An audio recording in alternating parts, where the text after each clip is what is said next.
이번에 총 주제를 파수꾼이여 밤이 어떻게 되었느냐, 이사야 21장 11절의 말씀으로 주제를 정했습니다.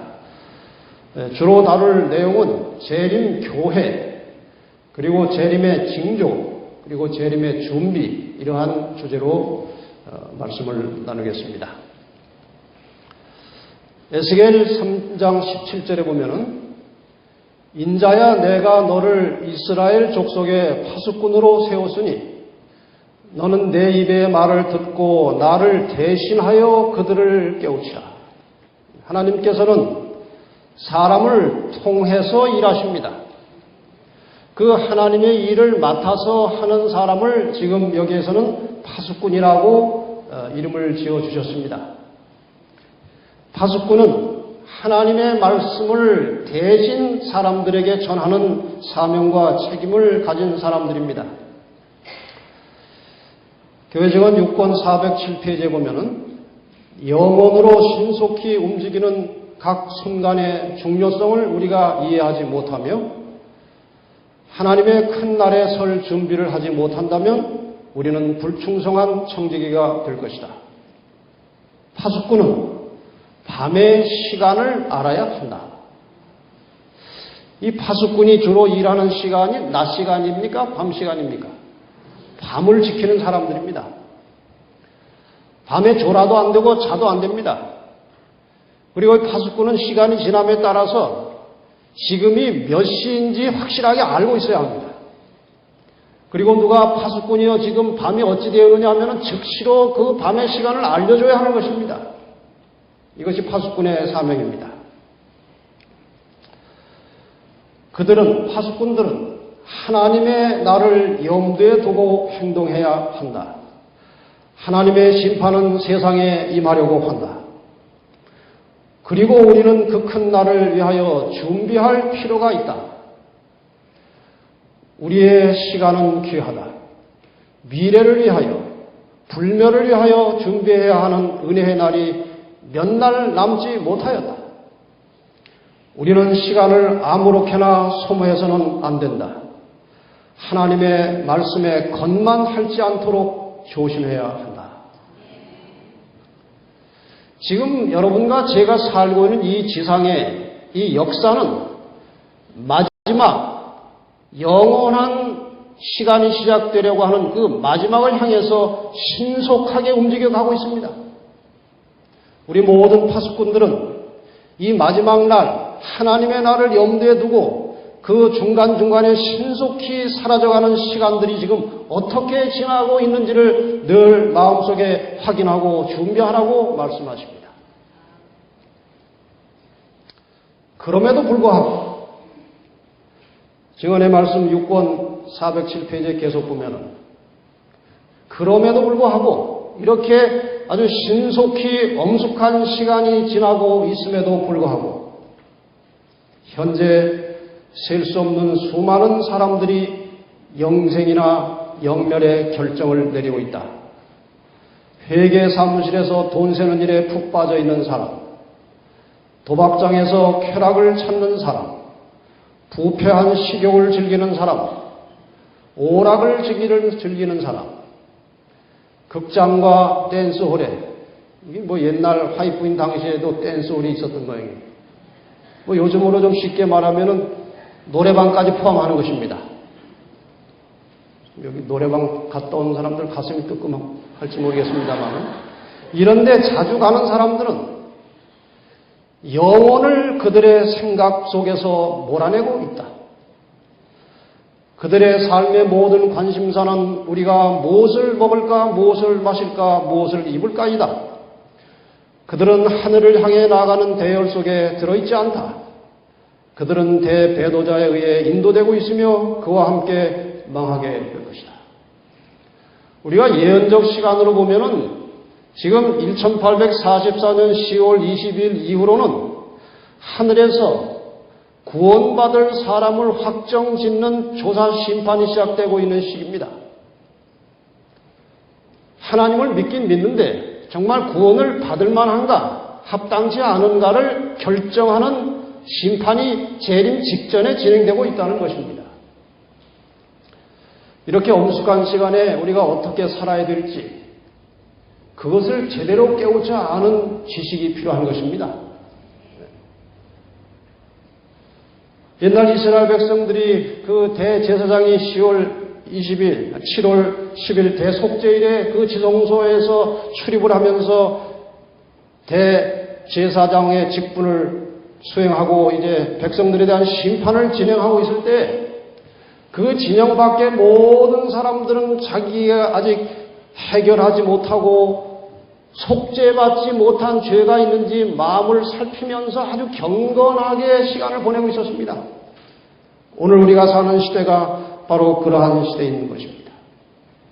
이러한 시대에 우리가 하는 일을 가만히 보면은 우리가 하늘의 그 심각한 장면을 보지 못해서 그렇지 만약에 볼 수만 있다면은 자기가 하고 있는 일에 대해서 대단히 놀랄 것입니다. 내가 어떻게 이렇게 살고 있는지. 파수꾼은 밤의 시간을 알아야 합니다. 밤의 시간을 어떻게 알 수 있는가? 아모스 3장 7절에 보면 같이 한번 읽을까요? 시작.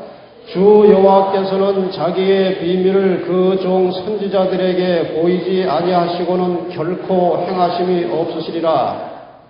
하나님께서 인간을 구원하시기 위해서 끊임없이 일하고 움직여 역사하고 계십니다.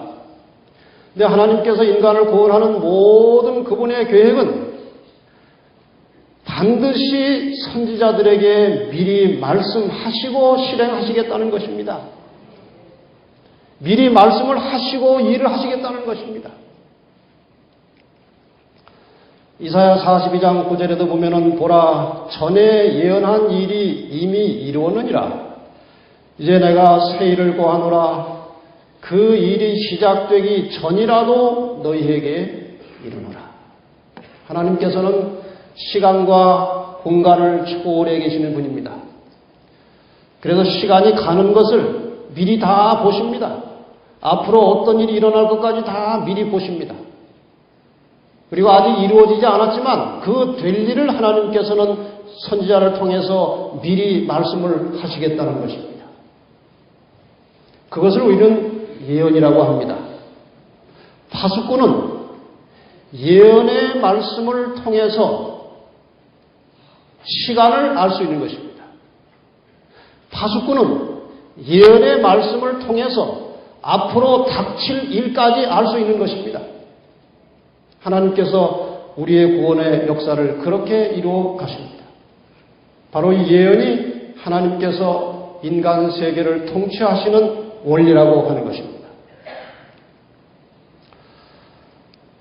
시편 기자는 여러 차례 하나님께서 온 우주와 세상을 통치하신다는 말을 썼습니다.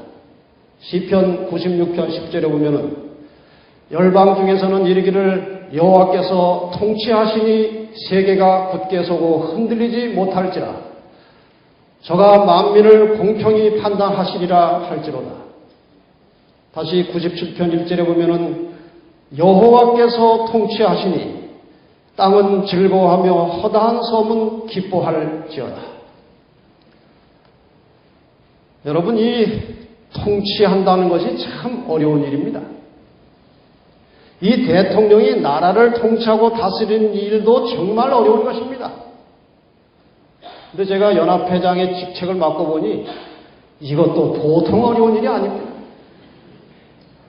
사람마다 다 생각이 다르고 주장이 달라요. 이쪽에다 맞추면 저쪽이 불평하고 저쪽에다 맞추면 이쪽이 불평을 하는 것입니다. 그래서 이게 참 오래 할 일이 아니구나 그런 생각이 들었어요. 그러나 저는 한계가 있는 것입니다. 지혜도 한계가 있고 능력도 한계가 있는 것입니다. 인간 통치자는 지도자는 언제나 불완전한 것입니다. 그런데 우리를 통치하시는 분이 하나님이십니다. 결단코 실수하지 않으시는 하나님께서 여러분과 저의 인생과 이 지구를 통치하고 계시기 때문에 땅은 즐거워하며 허다한 섬은 기뻐하라고 외치는 것입니다. 시편 103편 19절에도 여호와께서 그 보좌를 하늘에 세우시고 그 정권으로 만유를 통치하신다고 말씀하십니다. 이렇게 하나님께서 이 세상을 통치하실 때에 그 주로 사용하시는 원리가 예언이라고 하는 것입니다. 왜 예언으로 통치하시는가? 그 이유가 요한복음 13장 19절에 나와 있습니다. 지금부터 이 일이 이루기 전에 미리 너희에게 이름은 아직 일이 이루어지지 않았고 시작도 안 되는데 내가 미리 너희에게 알려주는 것은 일이 이룰 때, 그 내가 미리 말한 일이 이루어질 때에 내가 그인 줄 너희로 믿게 하려 함이로라. 하나님께서 우리에게 믿음을 더해 주시기 위해서 예언을 사용하시는 것입니다. 하나님께서 과거에 미리 말씀하셨던 것이 그대로 성취되었다면 하나님께서 오늘 우리를 위해서 주신 말씀도 반드시 성취되는 것입니다. 그래서 하나님께서는 연약한 믿음을 가진 인간들이 하나님을 더 절대적으로 신뢰하도록 하시기 위해서 예언을 통해서 이 지상 인간 나라를 통치하시고 계십니다. 여기 잘 아는 말씀이 한 구절 있습니다. 베드로서 1장 19절 보겠습니다. 같이 읽어볼까요? 시작. 또 우리에게 더 확실한 예언이 있어 어두운 데 비치는 등불과 같으니 날이 새어 샛별이 너희 마음에 떠오르기까지 너희가 이것을 주의하는 것이 가하니라. 확실한 예언이 있어서 무엇과 같다고 했습니까? 이 어두운 세상을 비치는 등불과 같다. 캄캄한 밤에 길을 걸어갈 때에 등불이 없으면 아주 걷기가 어렵습니다. 그 앞에 불을 하나 켜서 들고 가면은 발이 가는 길을 다 보기 때문에 안전하듯이 이 정말 한 치 앞도 내다볼 수 없는 불안하고 어두운 이 세상을 사는 주님의 백성들에게 예언이라고 하는 등불이 우리의 미래를 비춰주고 있는 것입니다.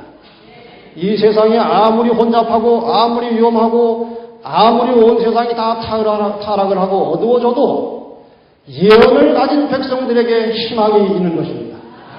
절대 우리는 망할 이유도 없고 망할 필요도 없는 것입니다. 예언이 우리를 인도하는 것입니다. 이 예언을 주의 깊이 보라는 것입니다. 이 예언은 비유로 하자면 오늘날 내비게이션과 같은 것입니다. 나는 사람들이 어떻게 그 내비게이션을 만드는지 볼 때마다 신기해요. 그 내비게이션을 보고 가면 그 도로 바닥에 써 있는 글씨까지 다 나와요. 그래서 길 모를 때 저는 서울 지리를 잘 몰라가지고 이거 켜놓고 돌아다니는데 이 말을 잘 들으면 그냥 정확하게 그 자리에 갖다 주더라고요. 예언이 바로 그런 것입니다. 이 세상이 어떻게 될지 분간하지 못하는 이런 시기에 우리가 예언의 말씀을 따라서 잘 가다 보면 반드시 마지막 하나님의 나라에 서게 되어 있습니다. 예언이 아주 중요한 것이에요. 잠언 29장 18절에 보면은 묵시가 없으면 백성이 방자에 행하거니와 율법을 지키는 자는 복이 있느니라. 여기 묵시라고 하는 말은 그 NIV 성경에서 보면은 이 계시라고 되어 있는데 이 계시가 없으면 사람이 자기 통제를 못한다. 그렇게 해석하고 있습니다. 그 다음에 킹 제임스 버전에 보면은 이 계시가 없으면은 사람이 망하겠다고 되어 있습니다. 이 페리시라고 하는 망한다는 것입니다. 그만큼 우리가 이 땅에서 하나님을 믿고 신앙을 하는 길목에서 예언은 그만큼 중요한 것입니다. 오늘날 불행하게도 많은 사람들이 예언을 무시하거나 멸시하고 있는 것입니다. 심지어는 예언의 빛을 가진 이 마지막 남은 교회조차도 예언의 말씀을 소홀히 하고 있는 것입니다. 그렇기 때문에 하나님께서 바라시는 원뜻으로부터 점점 멀어져 가고 있는 것입니다. 제가 이 첫날이라 이 예언에 대해서 좀 강조를 많이 해가지고 여러분 예언이 얼마나 중요한지를 좀 깊이 인식하는 시간이 되었으면 해서 제가 자꾸 지금 강조를 하는 것입니다. 여기 한 아이의 인생이 시작되었습니다. 어떤 철학자가 말하기를 인생은 공동묘지가 종점인 버스를 타고 그 안에서 서로 좋은 자리를 차지하려고 다투는 것과 같은 것이다. 맞습니까?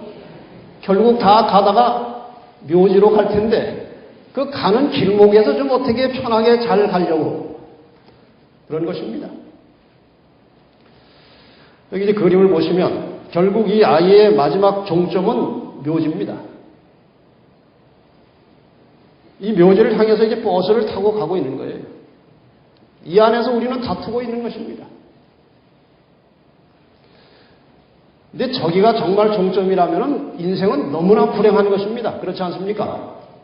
그런데 예수 그리스도께서 십자가에 돌아가심으로 우리가 길을 틀어서 영생할 수 있게 되었습니다. 길이 있어요. 요한복음 3장 16절이 가장 대표적인 열쇠입니다. 영생이 약속되고 보장된 말씀이에요. 하나님이 세상을 이처럼 사랑하사 독생자를 주셨으니 이는 누구든지 저를 믿으면 멸망치 않고 영생을 얻게 하려 하심이니라. 우리의 육적인 생명이 끝나기 전에 어느 순간에라도 예수 그리스도를 믿으면 멸망치 않고 영생을 주시겠다고 하셨습니다.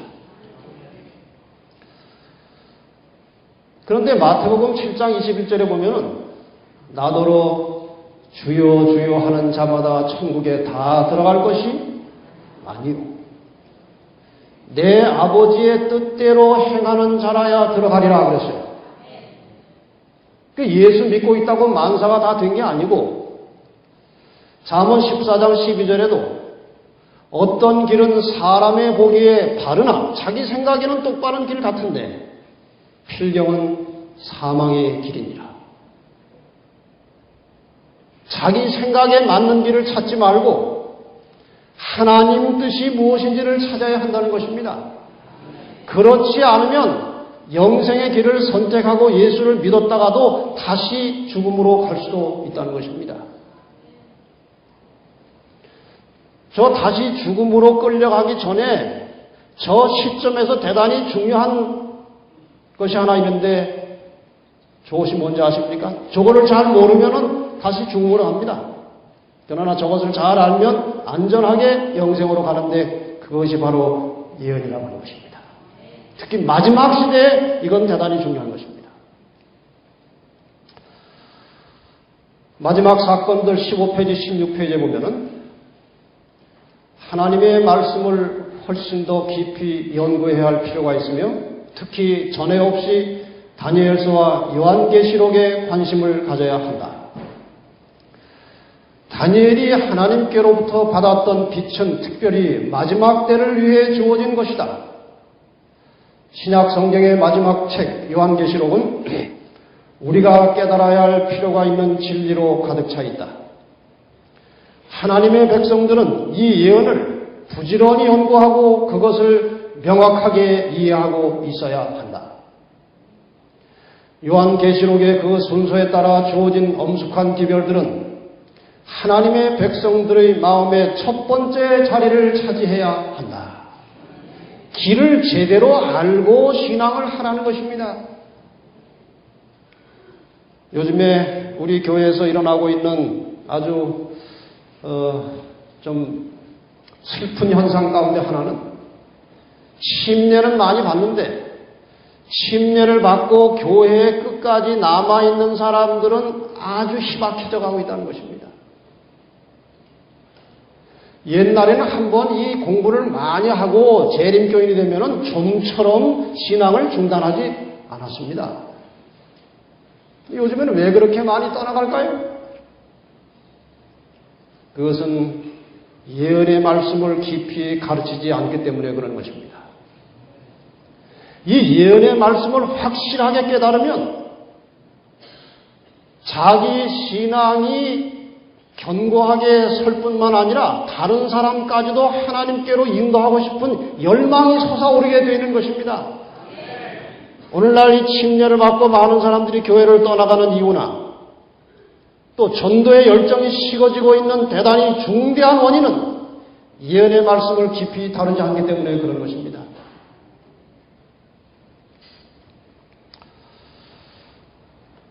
제가 서울중앙교회에 있는 동안에 매주 화요일마다 이제 성경 공부를 좀 여러 과목을 했습니다. 뭐 창세기도 하고 다니엘도 하고 계시록도 하고 뭐 여러 과목들을 이제 공부를 하는 중에 계시록을 꽤 준비를 많이 해서 길게 했습니다. 1장부터 마지막 장까지 다 공부를 했습니다. 근데 거기에 참석하지 못한 사람들에게 이제 거기 참석한 분들이 그 녹음된 테이프를 이렇게 나눠주는 일들이 있었어요. 근데 아직 우리 교인은 아니지만 장로교인인데 그저 몇 번 저희 교회를 참석하고 있던 사람이 자기 교회는 물론 다니면서 이 계시록 세미나에 참석하면서 그 테이프를 장로교 안수 집사인 자기 형부에게 테이프를 줬습니다. 이분이 테이프를 딱 받아들고 이 2단에서 왔기 때문에 별로 관심이 없었어요. 근데 양평에서 차를 타고 서울까지 출퇴근을 하는데 2단에서 이 어려운 예언을 어떻게 가르치나 한번 드러나 보자. 지금 많은 분들이 안식일교회 기별을 드러나 보자 하다가 그 개종한 사람들이 많습니다. 이분도 드러나 보자 하고 시작했어요. 근데 이 테이프가 90분짜리인데 양평부터 서울까지 90분이 걸린 것입니다. 차가 좀 걸리면. 그래서 그 아내하고 아들하고 셋이 매일 출퇴근하면서 그 테이프를 들었어요. 근데 이게 들을수록 이게 심상치가 않아요. 뭐 얘기가 상당히 깁니다만 결국 거의 끝날 때쯤 돼서 저를 만나기를 원했습니다. 그래서 만나서 이제 몇 가지 의문을 좀 풀어주고 잘 권면을 했더니 이제 확실하게 결심을 했습니다. 해가지고 이제 침례를 받기 시작했는데 이 사람이 예언을 보고 아주 확신을 가진 다음에 저에게 하는 말이 있었어요. 그 말이 참 중요한 말입니다. 목사님, 제가 요한계시록을 공부하기 전에 제가 알고 있던 하나님과 요한계시록을 공부한 다음에 새로 깨달은 하나님이 서로 다릅니다. 그전에는 하나님이 그냥 부옇게 막연하게 느껴졌는데 이 계시록을 공부하고 나니까 하나님이 아주 선명하게 저에게 다가왔습니다. 그리고 이제 결심을 하고 침례를 받고 또 장인 장모도 이렇게 또 설득을 하고 가르쳐서 침례를 주고 아들을 또 침례 주고 며느리 자리는 마음대로 안 되지만 침례 안 받으면 결혼을 안 시키는 것입니다. 이렇게 해서 그 가족들이 총 침례 받은 수가 16명이 됐습니다. 그런데 놀라운 것은 지금까지 그분들이 신실하게 지금 여러 해가 지났지만 교회에 나오고 있는 것입니다. 예언의 말씀을 바르게 깨달으면 올바른 재림교인이 되는 것입니다.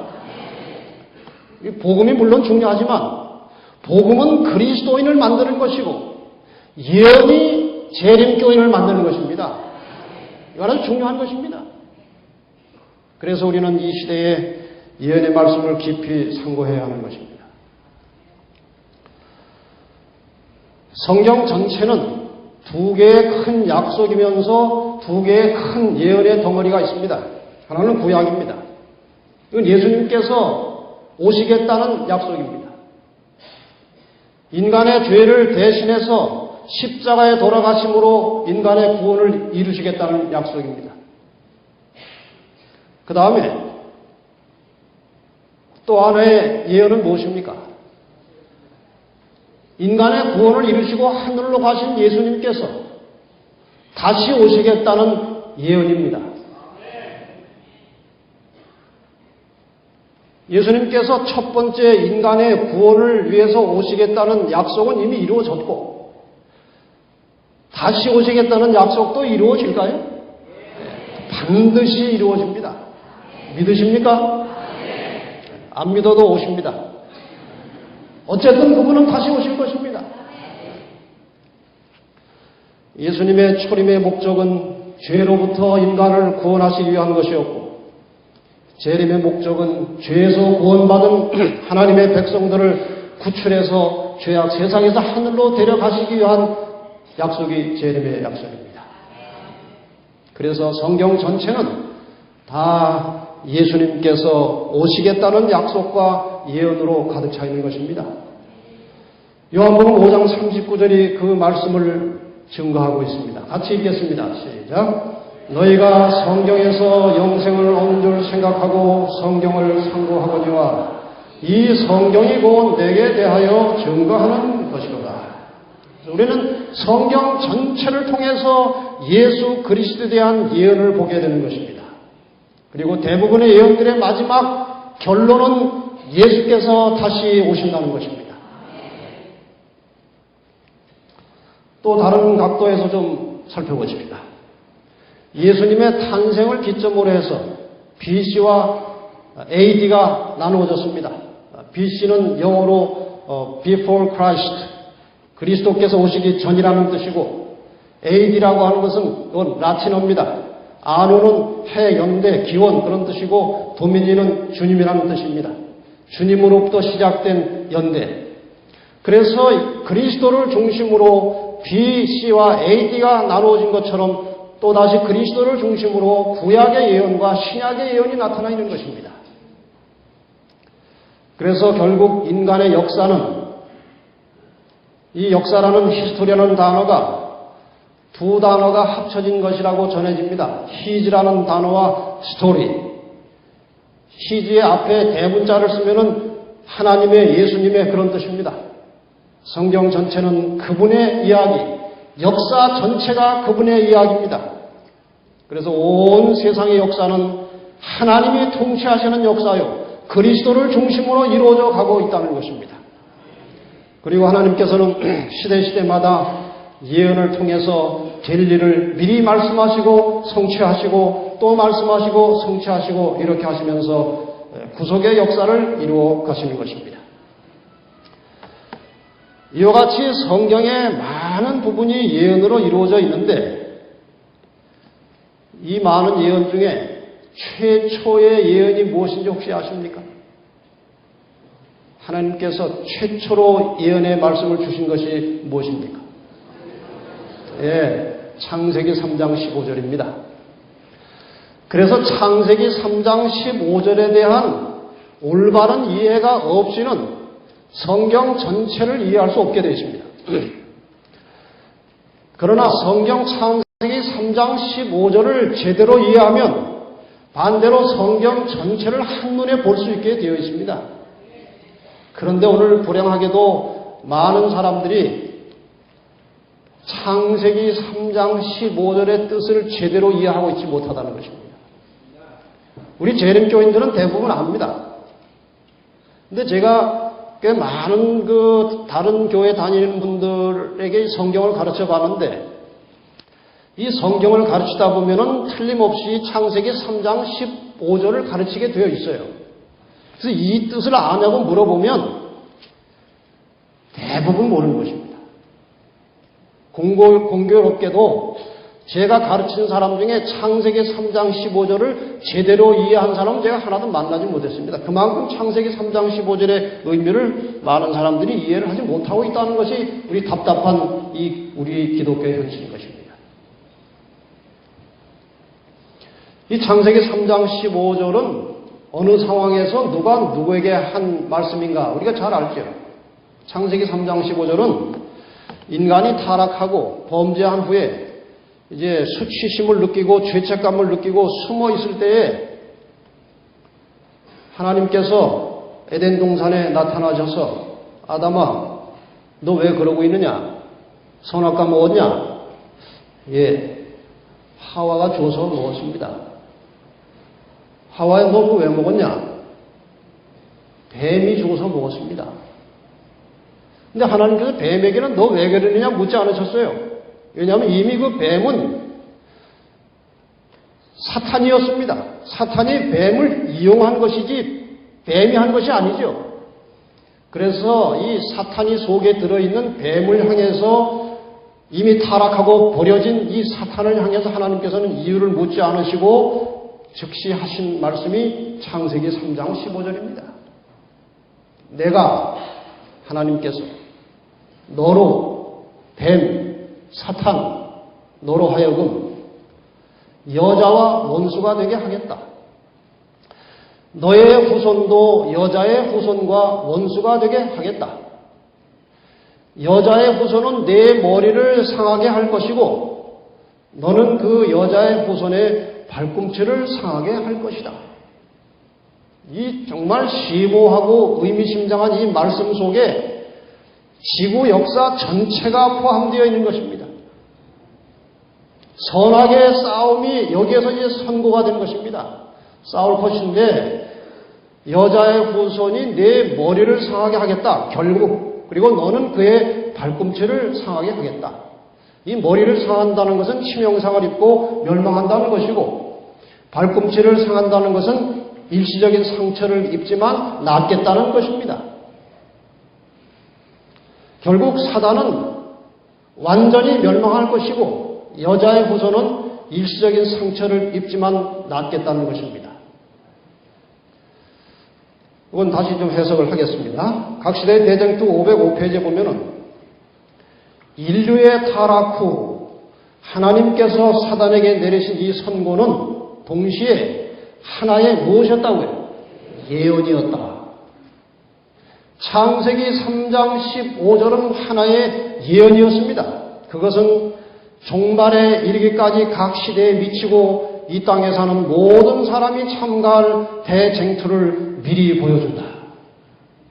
이 창세기 3장 15절은 선악의 대쟁투의 역사 전체를 포함하고 있는 것입니다. 창세기 3장 15절을 다 풀어 헤쳐놓은 것이 성경입니다. 그래서 우리는 이 창세기 3장 15절에 대한 분명한 이해를 가지고 있어야 하는 것입니다. 아시는 분들은 다시 한번 복습하시고 좀 확실하게 모르시는 분들은 확실하게 아셔야 되고 전혀 모르시는 분들은 다시 배우시기 바랍니다. 이거 다 아시는 것이면 한번 반복해 보십시다. 이 성경 속에서 여자는 구약에서 나오는 여자는 처녀, 딸, 시온, 딸 예루살렘 이런 말들을 종합해 보면은 구약에서의 여자는 하나님의 백성 이스라엘을 가리킵니다. 그 다음에 고린도서 11장 2절에 보면은 사도 바울이 내가 너희를 정결한 처녀로 한 남편이 그리스도께 드리려고 중매한다 한 것을 보면은 신약에서의 여자는 교회를 가리키는 것입니다. 다시 말해서 여자는 이 땅에서 하나님의 뜻을 이루어가는 하나님의 백성들 혹은 그들의 집합체, 교회를 가리키는 것입니다. 뱀, 용에 대하여는 계시록 20장 2절에 구체적으로 나와 있습니다. 용을 잡으니 곧 옛 뱀이요 마귀요 사단이라. 용은 사단입니다. 여자의 후손은 누군가? 이 주인공입니다. 때가 참에 하나님이 그 아들을 보내사 여자에게서 나게 하시고 갈라디아 4장 4절 오직 하나를 가리켜 내 자손이라 하셨으니 곧 그리스도라. 자, 이 하나, 내 자손, 그 아들은 바로 누구라고요? 그리스도라는 것입니다. 그러므로 여자의 후손은 바로 예수 그리스도, 이 선악의 싸움의 주인공이신 그분을 가리키는 것입니다. 그래서 성경 전체의 모든 스토리 안에 세 주인공이 등장하는데 하나는 여자, 교회고 또 하나는 뱀, 용, 사단이고 또 하나는 아들 예수이십니다. 성경의 모든 이야기는 어디를 펼치든지 이 세 주인공과 관련을 가지고 있어요. 그 그것을 생각하면서 성경을 봐야 성경을 제대로 흘러서 이해할 수 있게 되는 것입니다. 새 주인공이 누구라고요? 여자 교회, 그 다음에 뱀, 용, 사단, 그 다음에 아들 예수. 이 셋이 성경 전체의 구속의 역사의 주인공입니다. 그 주인공을 잘 알고 책을 봐야 책이 이해가 잘 되죠. 그런데 우리가 뱀의 후손에 대해서는 그렇게 자주 살피지 않습니다. 뱀의 후손은 누군가? 일단 뱀은 아시는 대로 이 어둠의 세력의 주관자 사탄 마귀입니다. 이 어둠의 세력은 본체를 드러내지 않습니다. 예수 그리스도와 하나님의 교회는 온 세상에 다 드러나 있습니다. 감추지 않습니다. 그러나 악의 세력은 본체를 드러내지 않습니다. 사단은 나타나지 않습니다. 뒤에서 조정을 합니다. 그래서 뱀은 이 땅에 한 개인이나 국가나 자기의 일을 대행할 대리자를 이용해서 자기의 일을 이루어가는데 그가 뱀의 후손인지 아닌지 어떻게 알 수 있느냐? 방법은 간단합니다. 이 땅에서 여자, 교회와 여자의 후손 예수를 공격하는 모든 세력과 권세가 다 뱀의 후손입니다. 중세 역사를 보면은 이 교회나 성도들이 나쁜 일을 하지 않았어요. 그런데 그렇게 잡아다가 비참하게 죽이는 것입니다. 그러한 일들을 하는 개인이나 권세가 뱀의 후손에 해당하는 것입니다.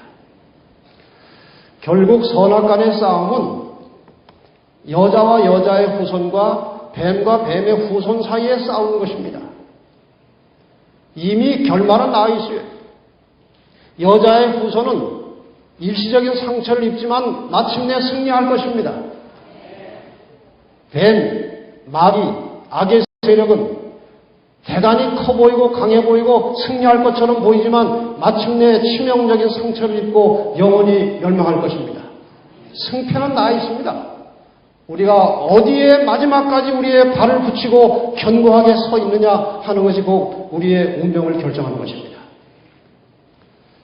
자, 이제 창세기 3장 15절을 이해를 하셨죠?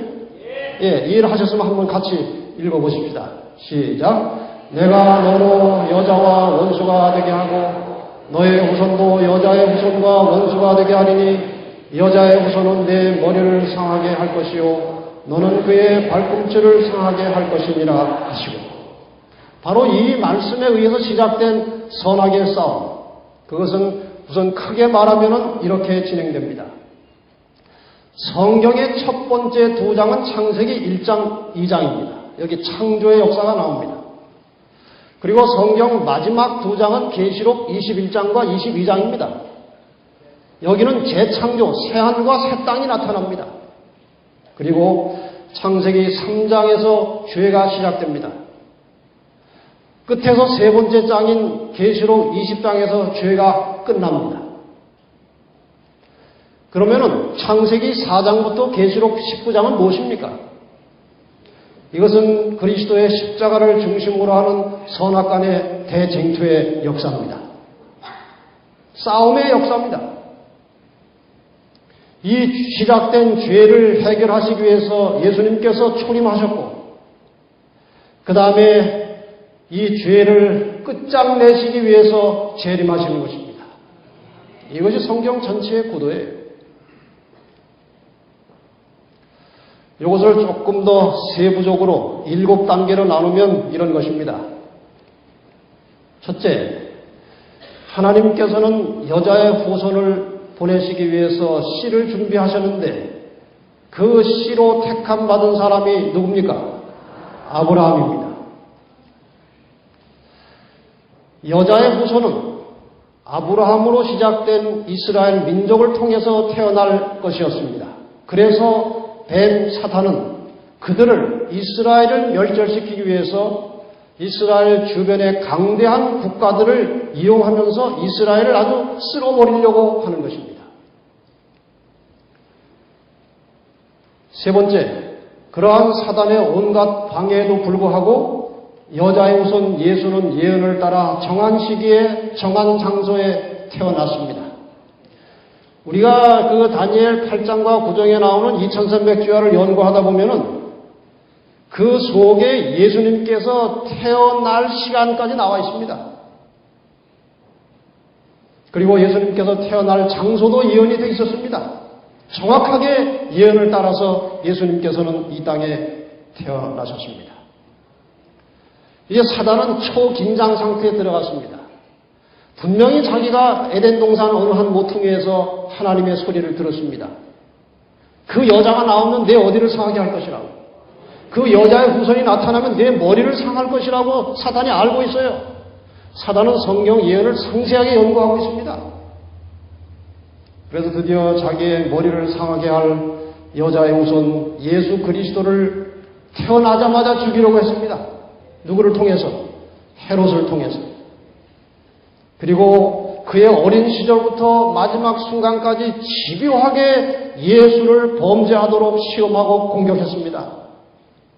그러나 예수님은 신성의 능력으로서가 아니고 날마다 정말 하나님께 간절한 심령으로 기도하여 성령의 능력을 빌려서 죄를 극복하셨습니다. 예수님의 이러한 삶은 우리도 예수님 같이 예수님만큼 그렇게 기도하며 성령의 역사를 구하여 살 때에 죄를 극복할 수 있다는 것을 보여주는 것입니다. 우리 죄는 핑계할 수 없는 것입니다. 우리가 정말 죄를 극복하고 정복하기를 원한다면 예수님처럼 그런 열정을 가지고 기도할 때 하나님께서 우리를 도우셔서 죄를 이기게 하신다는 것입니다. 마침내 예수 그리스도는 무죄하신 중에 십자가에 죽으셨고 그 무죄하신 분이 십자가에 돌아가심으로 그것은 바로 인류의 죄를 대속하는 죽음이 되었고 그분은 다시 부활하시고 일어나셔서 다시 온다는 약속을 남기시고 하늘로 가셨습니다. 여러분, 몰래 가신 것이 아니고 여러 사람들이 지켜보는 중에 그분이 올라가신 것입니다. 어디로 가셨습니까? 하늘에 하나님의 보좌가 있는 곳으로 올라간 것입니다. 믿으십니까? 그래서 이 성경이 기자 한 사람이 쓴 게 아니고 네 사람이 쓴 이유 중에 하나가 증인이 필요한 것입니다. 한 사람의 증인으로는 증거가 유효하지 않아요. 두세 사람의 증인이 있어야 유효한 것입니다. 그런데 성경은 예수에 대하여 네 책이 생생하게 증거하고 있습니다. 하나도 거짓이 없는 것입니다. 그분이 하늘로 가셨습니다. 다시 오실 때는 그곳에서 다시 내려오실 것입니다. 틀림없이 그분은 다시 오실 것입니다. 그 다음에 사단은 예수를 통해서 이 땅에 남겨진 여자, 교회를 멸절하기 위해서 필사적인 노력을 해왔습니다. 무수한 기독교인들을 잡아다 죽였습니다.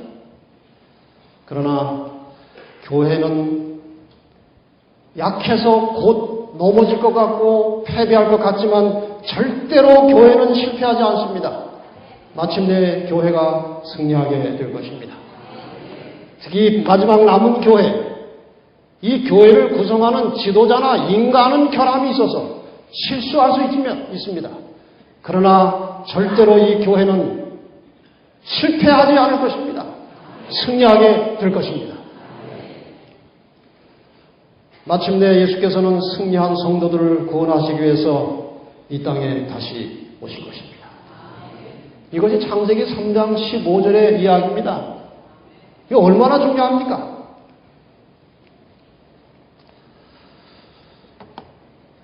우리가 이렇게 참 밝은 빛을 가지고 사는 것에 대해서 감사하지 않으십니까?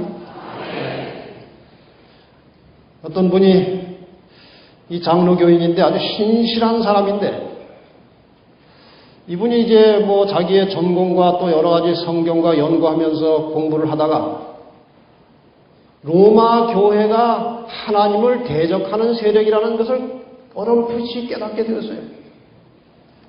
그래가지고 연구를 깊이 하는 중에 어떻게 이제 우리 재림교회 장로님들과 교인들과 연결이 돼가지고 그분들이 또 그분이 그런 걸 공부하니까 우리 교회 뭐 자료를 많이 보내주는데 그 중에 이제 아마 제가 그 강의한 여자의 일생이라고 하는 예언 강해와 창세기 강해 이런 여러 가지 자료들을 그분에게 준 것 같아요. 그분이 그 여자의 일생 그 예언 강의를 들어보니까 자기는 지금 이 천주교에 대해서 정말 대단한 발견을 한 줄 알고 흥분해 있었는데 그걸 보니까 자기가 알고 있는 것은 아무것도 아니고 이 재림교회가 너무나 분명하게 깨닫고 있다는 사실을 보게 된 것입니다. 이분은 놀랐습니다. 이런 재림교회가 이런 교회인가? 하고 이제 재림교회 자료들을 다 연구하고 성경과 비교해 보니까 정말 이 교회가 진리라는 사실을 깨닫게 되었어요. 저하고 여러 번 통화도 했고 이제 만나기도 했습니다. 이분이 표현하기를 자기는 너무 늦게 깨달았지만 11시 일꾼으로 포도원에 들어왔다 그런 것입니다. 자기는 11시 일꾼이라 이거예요. 얼마 전에 그분이 저에게 한 글을 보냈어요. 그 글 중에 하나가 이것입니다.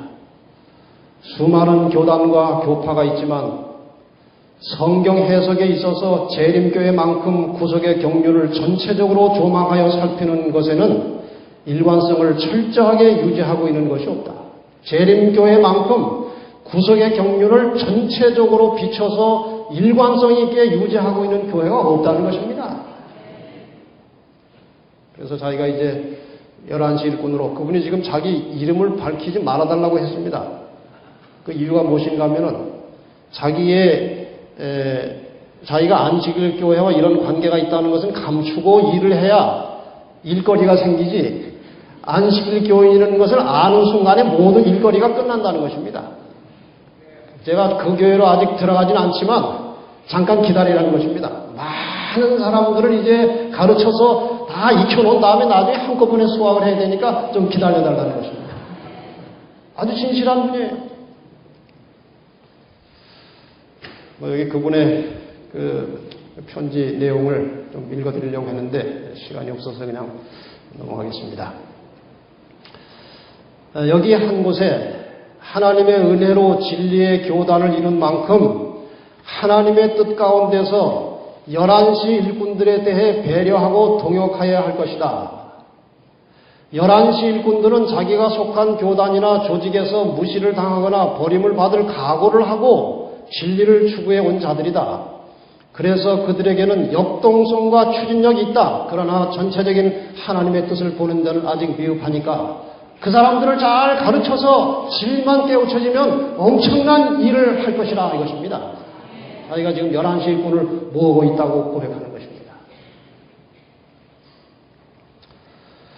결국 우리는 성경 창세기 3장 15절의 예언에 입각해서 이 지구의 역사의 미래를 아주 명확하게 바라볼 수 있는 것입니다.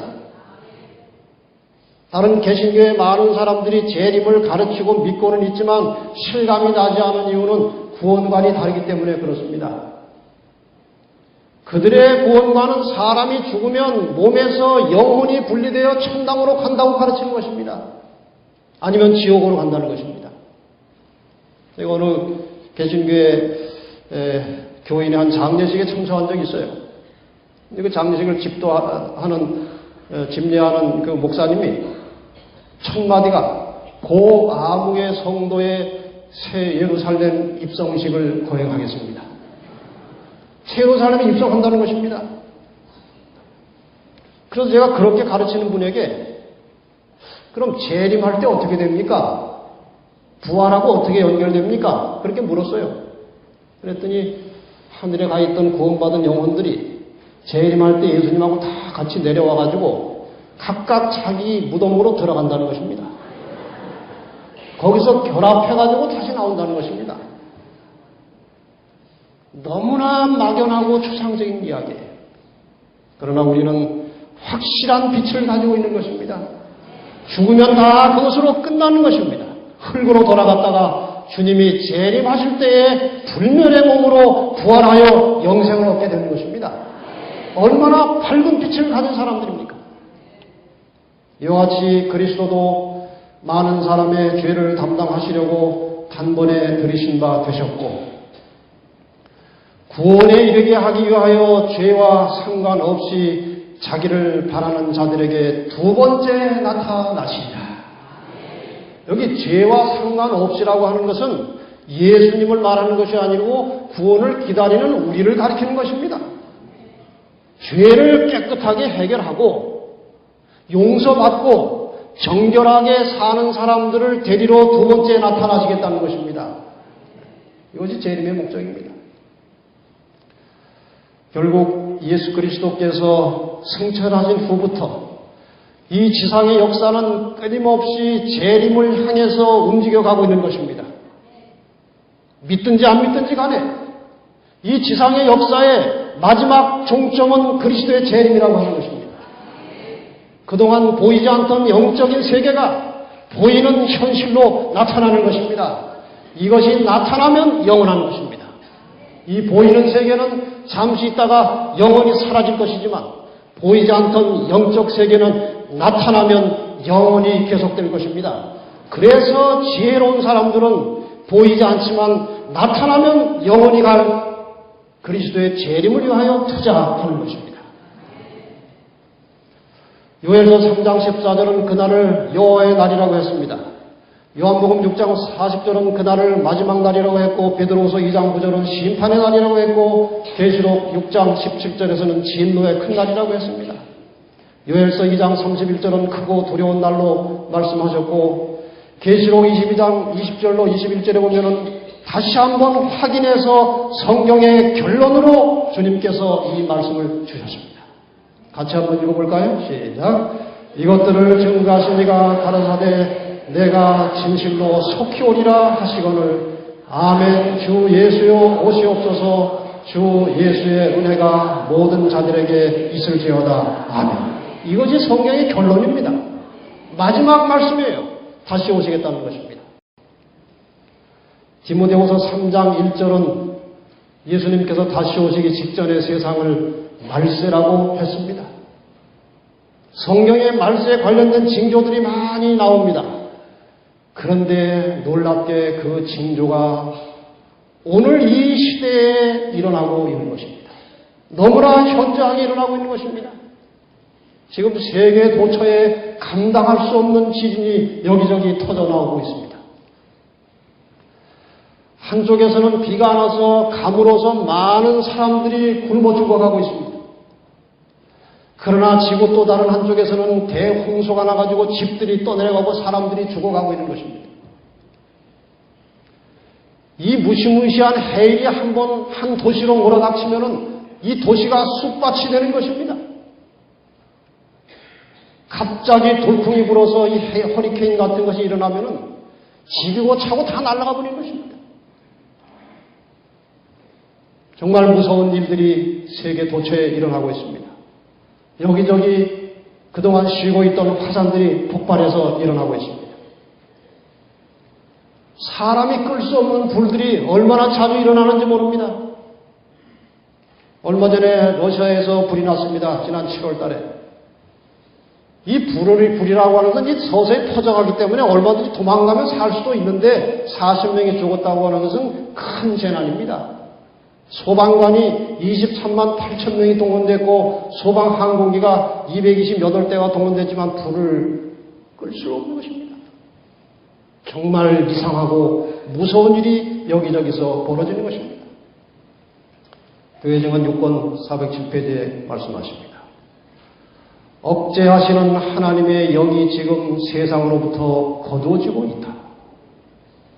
허리케인, 폭풍, 태풍, 화재, 홍수, 재난 등이 꼬리를 물고 신속히 일어난다.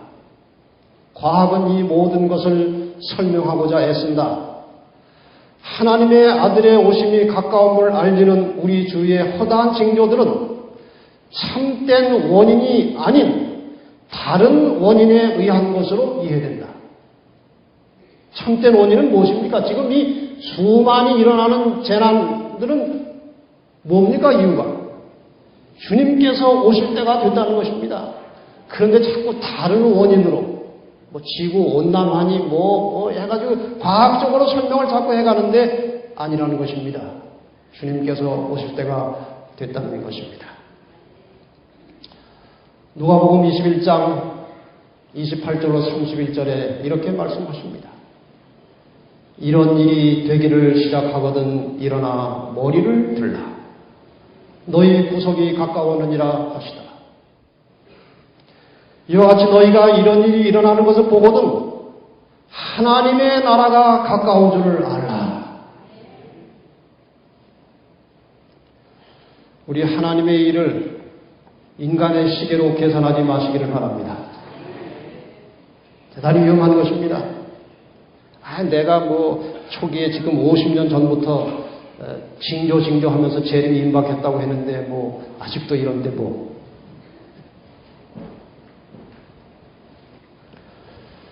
하나님의 시간은 사람의 시간과 다른 것입니다.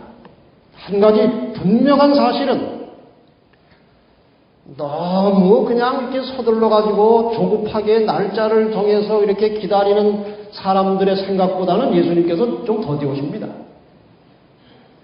그런데 아직 멀었다고 생각하는 사람들의 생각보다는 빨리 오십니다. 그래서 생각지 않은 때에 인자가 오는 것입니다. 그래서 항상 깨어서 기다리라고 말씀하십니다. 누가복음 21장 34절 너희는 스스로 조심하라. 그렇지 않으면 방탕함과 술 취함과 생활의 염려로 마음이 둔하여지고 뜻밖의 그날이 덫과 같이 너에게 임하리라. 저는 여러분에게 스스로 조심하라는 말을 드리고 싶습니다. 이 말을 좀 다르게 표현하면 각자 알아서 잘해라 이것입니다. 내가 옆에 같이 신앙하는 교인 때문에 내가 이렇게 됐다. 내가 목회자하고 마음이 안 맞아서 이렇게 됐다. 내가 장로하고 틀어져가서 이렇게 됐다. 그거 아무 소용없습니다. 아무 소용없습니다. 스스로 자기의 신앙을 조심해야 되는 것입니다. 각자 알아서 잘해야 되는 것입니다. 견고하고 흔들리지 않는 믿음을 가지시기를 바랍니다. 누가복음 21장 35절 36절 너희는 장차 올린 모든 일을 능히 피하고 인자 앞에 서도록 항상 기도하며 깨어있으라 하십니다. 항상 기도하며 깨어있으라는 것입니다. 재림교인의 재림 준비, 머리를 들라는 것입니다. 너무 세상 일에 몰두해 살지 말고 머리를 들라는 것은 하늘을 보라는 것입니다. 주님의 재림을 깊이 생각하고 준비하고 살라는 것입니다. 그리고 스스로 조심하라는 것입니다. 각자 자기 신앙을 잘 알아서 지키라는 것입니다. 수치를 당하지 않도록 그리고 깨어있으라는 것입니다. 이것이 재림 성도의 삶의 주제가 되어야 하는 것입니다. 한 이야기를 드리고 마치겠습니다. 일본 일제 치하에서 그 전란 전쟁의 난리 때문에 한 신혼부부가 결혼한 지 얼마 안 돼가지고 그 난리통에 헤어지게 됐습니다. 이 여자는 학교 선생님을 하는 사람이었습니다. 헤어진 뒤에 이제 전란이 끝났지만 남편은 나타나지 않은 것입니다. 그러나 그 남편과 너무나 사랑하는 사이였기 때문에 계속해서 남편을 기다리면서 자기 학교에 선생 일을 하고 있었어요. 1년이 지나고 2년이 지나고 10년이 지났는데 남편이 안 나오는 것입니다. 15년이 지났어요. 오래 기다렸습니까? 오래 기다렸습니다. 이 정도면 이제 남편이 어디서 죽은 게 확실합니다. 전쟁통에. 근데 자기는 점점 늙어가는 것입니다. 얼굴이 좀 쭈글쭈글해지고 늙어가는 거예요. 그래서 좀 초조해가지고 15년이 지난 후에 결혼을 했어요. 결혼을 새로 한 지 몇 달 만에 편지가 하나 날라온 것입니다. 먼저 살던 남편이 미국에서 보낸 편지였습니다. 내가 당신과 헤어진 뒤로 당신을 찾으려고 여러 차례 여러 가지로 노력을 했는데 못 찾았지만 최근에 내가 당신의 거처를 알게 되었고 이제 편지를 하게 되었으니 빨리 다시 만나자는 것입니다. 세상에 이런 속상한 일이 어떻습니까? 서너 달만 더 기다렸으면 됐을 텐데 기회를 놓친 것입니다. 얼마나 괴로웠겠습니까? 마침내 이 여선생은 자살을 하고 말았습니다. 여러분, 예수님께서 조금 더딘 것처럼 느껴지더라도 항상 깨어서 준비하고 기다리시기를 바랍니다. 우리가 소망으로 구원을 얻었음에 보이는 소망이 아니니 보는 것을 누가 바라리요. 만일 우리가 보지 못하는 것을 바라면 참음으로 기다릴지니라. 조금만 더 참으십시다.